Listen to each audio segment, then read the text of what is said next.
Bismillahirrahmanirrahim. Assalamualaikum warahmatullahi wabarakatuh. Alhamdulillah, pada kesempatan kali ini kita coba mengkaji psikoterapi yang hubungannya dengan agama.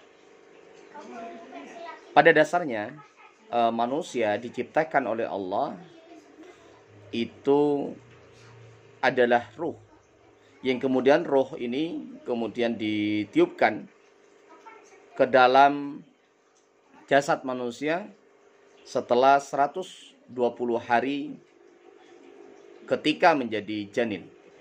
Nah, artinya apa? Manusia diciptakan itu tidak lepas daripada agama. Ya, tidak lepas daripada Tuhan. Nah, untuk memahami Tuhan, untuk memahami Allah, itu tentunya seseorang atau manusia harus memiliki agama. Nah, kenapa harus beragama? Agama menurut Sayyid Muhammad Naqib Al-Atas berasal dari kata dana. Ya, artinya ada sebuah keberhutangan. Ya. Dana itu artinya adalah hutang. Maka sesungguhnya ketika seseorang itu diciptakan oleh Allah, dia terikat dengan keberhutangan dirinya. Ya, yang kemudian disebut sebagai din, ya, agama. Ya.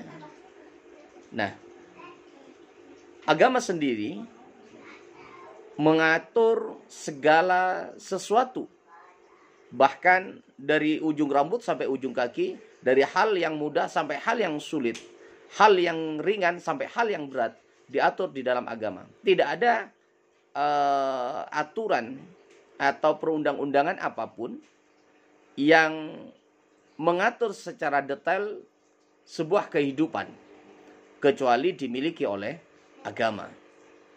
Nah, agama ini menjadi hal penting, ya. Kenapa psikoterapi dihubungkan dengan agama? Nah, coba kita lihat bagaimana penciptaan kita pertama kali, ya. Bagaimana Allah menciptakan diri kita. Ya. Sebagaimana Allah sampaikan dalam sebuah hadits qudsi bahwa Allah menciptakan manusia itu di dalam perut sang ibu. Ya. Coba kita pelajari, ya. Dalam sebuah hadits qudsi Allah sampaikan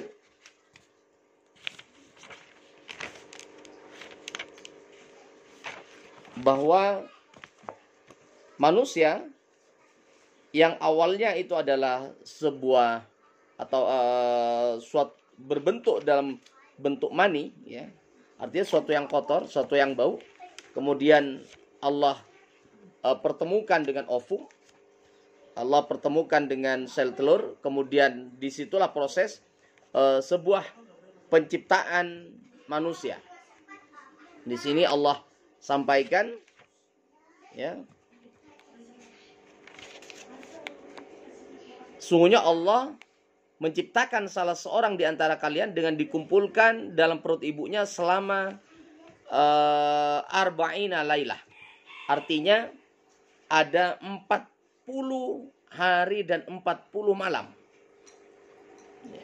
Nah, kemudian menjadi segumpal darah, kemudian menjadi segumpal daging, ya. Kemudian Allah mengutus malaikat, ya, untuk memberikan takdirnya. Nah, kita tidak bahas tentang takdir, tapi ini menunjukkan bahwa penciptaan manusia pada awalnya memang tidak bisa terlepas daripada agama. Nah, di dalam ketika dihubungkan dengan psikoterapi, ya, di mana psikoterapi merupakan, ya, penyembuhan, ya, penyembuhan terhadap, namanya penyembuhan, ya berarti yang hubungannya itu dengan manusia. Ya. Kenapa harus ke agama? Kenapa harus dihubungkan dengan agama? Kembali lagi bahwa pada dasarnya manusia diciptakan oleh Allah pada dasarnya manusia itu diciptakan oleh Allah dalam kondisi hanif, lurus, bersih, tidak berpenyakit, tidak teracuni oleh apapun. Nah, ketika dia dalam proses kehidupannya, maka kemudian muncullah penyakit, maka dibutuhkan sebuah penyembuhan. Bahkan di barat sendiri, sebagaimana yang dikatakan oleh Carl Gustav Jung, ya, Gustav Jung, yang sebagai beliau sebagai pencetus, ya sebelum Abraham Maslow, yaitu beliau yang kemudian mencetus bagaimana manusia kembali kepada agama setelah sekian lama kajian-kajian psikologi itu tidak menemukan sesuatu yang tepat di dalam memberikan terapi terhadap penyakit psikologis dan penyakit fisik. Nah, agama ini kompleks, ya. Kenapa? Karena manusia sendiri sudah dikenalkan dengan Tuhannya. Alastu birabbikum. Nah, di sini sesungguhnya agama menjadi sandaran di dalam terapi terhadap apapun, khususnya terhadap penyakit psikologis maupun penyakit fisik. Nah, ada beberapa banyak kajian, ya, berapa banyak literatur, ya, yang bisa kita temukan bahwa psikoterapi itu sangat kuat hubungannya dengan agama. Ya. Anda bisa bayangkan bahwa agama itu berbicara tentang bagaimana penciptaan manusia. Ya.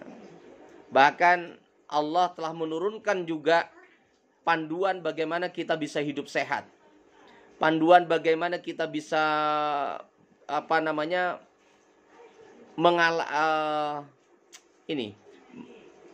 menjalankan kehidupan dengan baik. Maka kemudian Allah memberikan pedoman, yaitu Al-Quran. Ya. Kemudian Allah turunkan pula Rasul, para Nabi, untuk menjadi uswah di dalam kehidupan. Nah, ada beberapa hal yang harus diperhatikan di dalam psikoterapi, ya, ketika menggunakan agama. Yang pertama adalah psikoterapi, ya, yang hubungannya dengan agama, maka psikoterapi harus kembali kepada Al-Quran dan Sunnah. Kedua, psikoterapi itu tidak boleh menggunakan hal-hal yang haram atau yang tidak diperbolehkan oleh agama. Misalkan lari ke dukun, menggunakan perantara jin dan segala macam.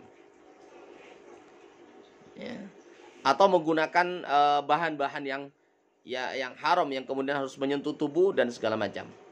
Nah, psikoterapi selain agama itu tidak bisa menyentuh hal-hal yang gaib. Ya. Nah, disinilah sesungguhnya yang sangat penting di dalam hubungan atau korelasi psikoterapi dan agama. Agama menyentuh hal-hal yang tidak bisa disentuh oleh psikoterapi empirik, ya, sebagaimana yang sudah dilakukan oleh ilmuwan-ilmuwan barat. Misalkan agama berbicara tentang roh, ya. Nah, roh ini tidak bisa menjadi kajian bagi kajian-kajian empirik barat. Ya. Kenapa? Roh ini sesuatu yang gaib. Maka agama memberikan jawaban terhadap permasalahan-permasalahan roh. Ya. Nah, dalam buku Dr. Usman Najati, yaitu tentang Al-Quran dan ilmu jiwa, di situ pada bab-bab terakhir itu dijelaskan, yaitu bab ke-10, yaitu psikoterapi dalam Al-Quran.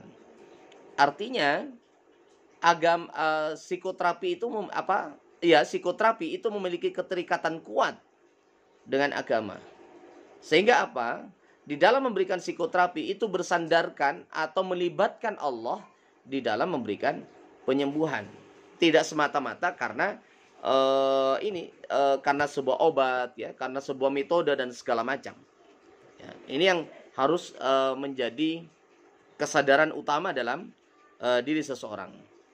Makanya Allah menyampaikan dalam Al-Qur'an, A'udzubillahi minasyaitonirrajim. Bismillahirrahmanirrahim. Qul huwa lilladzina amanu hudaw wa shifa. Atau ayat yang lain, wa nunazzilu minal Qur'ani ma huwa shifa wa rahmatan lil mu'minin.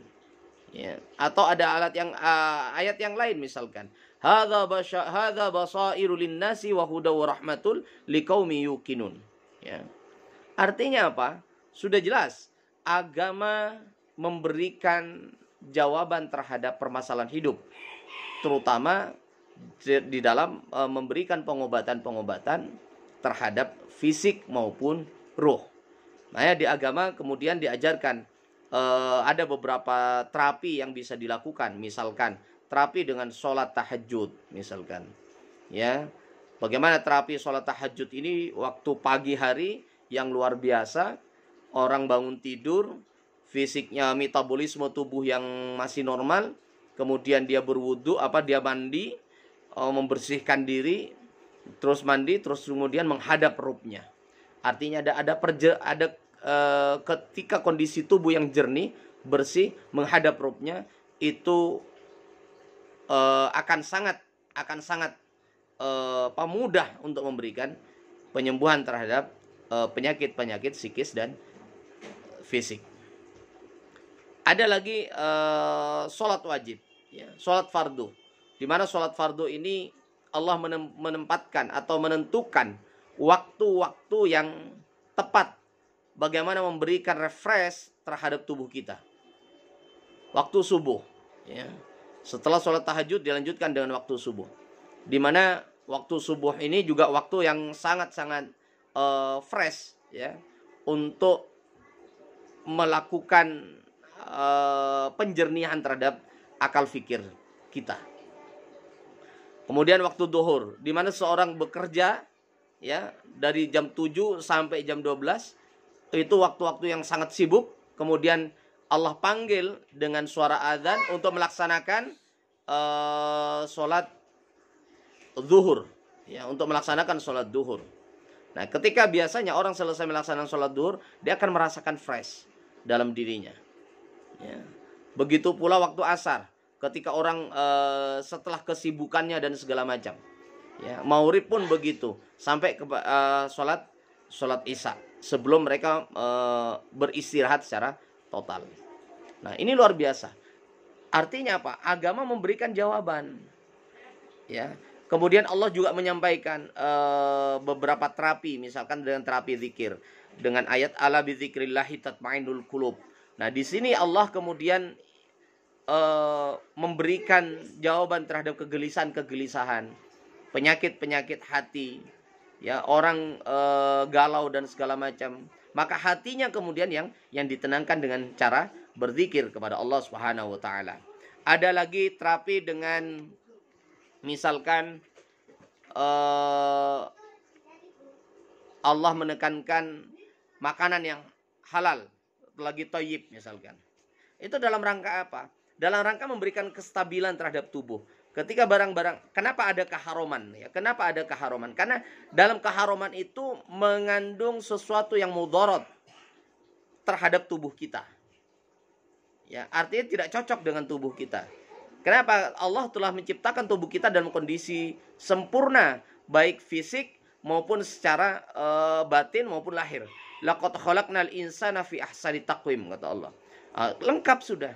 Nah, cuma kemudian manusia memakan memakan makanan yang haram. Nah, ini yang kemudian menjadikan tubuh, ya, karena makanan itu tidak sesuai dengan struktur tubuh kita, organ-organ kita, maka kemudian menjadi rusaklah tubuh ini. Ya, makanya kenapa diharamkan. Ya. Nah, kalau ada yang haram, maka ada yang halal. Artinya apa? Ada makanan-makanan yang halal.